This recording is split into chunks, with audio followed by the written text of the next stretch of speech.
Hello everyone, this is Sangeeta, Assistant Professor, ECE Department, SNS College of Technology.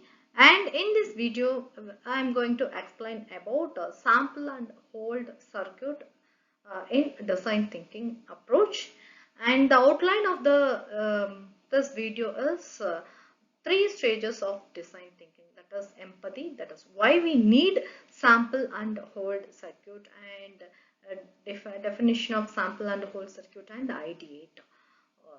So before going to the topic, let us have a small recap about the previous video. That is, in the previous session, we discussed clipper and clamper. So both are wave shaping circuits. The clipper is used to remove the or modify the input signal for as we want the desired shape, and the clamper is used to add the DC voltage to the AC, and both are used in communication systems and electronic circuits to analyze, and main applications are communication systems, and both are used to analyze electronic circuits and communication systems, and it is both are used to prevent the electronic circuits from high voltage, and both are wave shaping circuits. Now let us move on to the topic, that is the first stage is empathy, that is why do we need sample and hold circuits. So we need to freeze the signal, that is we need to hold the signal at instant to process it accurately, and for that is to maintain signal integrity during conversion, that is during conversion in real-time applications like audio and communication system, we need sample and hold circuit. And the ADC, that is analog to digital conversion, requires constant input during conversion.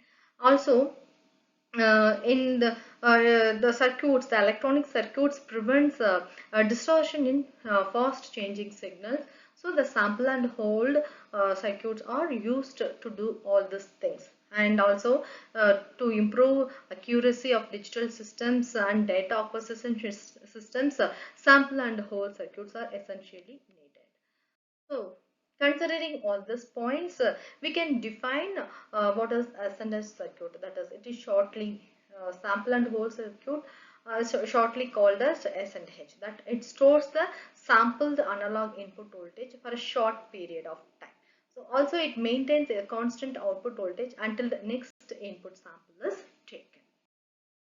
And this is the functional diagram. And here we have uh, this is the input voltage, and this is MOSFET and operational amplifier. Okay, here the MOSFET the N-channel E MOSFET is used as a switch, and the switch is controlled by the control voltage. Through the control voltage is given to the MOSFET through gate, and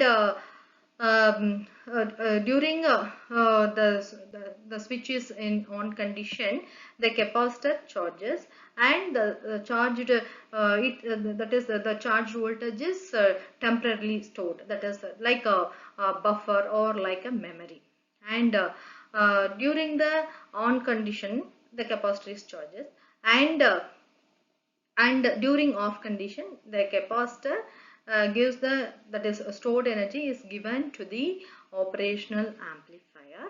And the operational amplifier, we know that the operational amplifier has three terminals.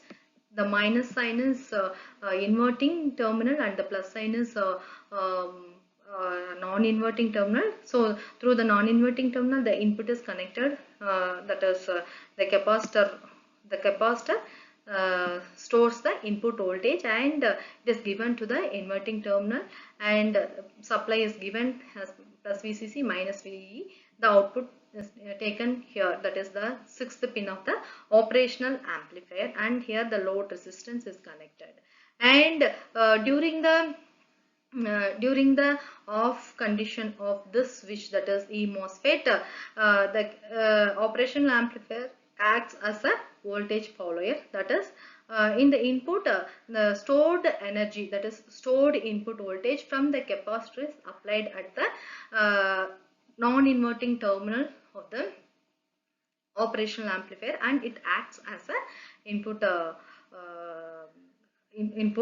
and that is voltage follower. So we can take the input in the output, that is during off condition the sampled signal in the capacitor is taken as the output, and this is the working of sample and hold circuit. And there are two modes, sampling mode and hold mode. When MOSFET is on, that is called sampling mode, and when the MOSFET is off, that is hold mode. That is when MOSFET is off, capacitor is isolated, and sampling, there are two time periods, sampling time and holding time. Sampling time, during which the capacitor charges, and holding time, the voltage is maintained. And this is the input input and output waveforms of sampling and hold circuits. And these are the applications, that is DEIC, data acquisition systems, audio processing, and PAM PCM in communication systems. So these are some applications of sample and hold circuit. Hope this video will help you to understand what is sample and hold circuit, how it is working based on design thinking approach. Thank you.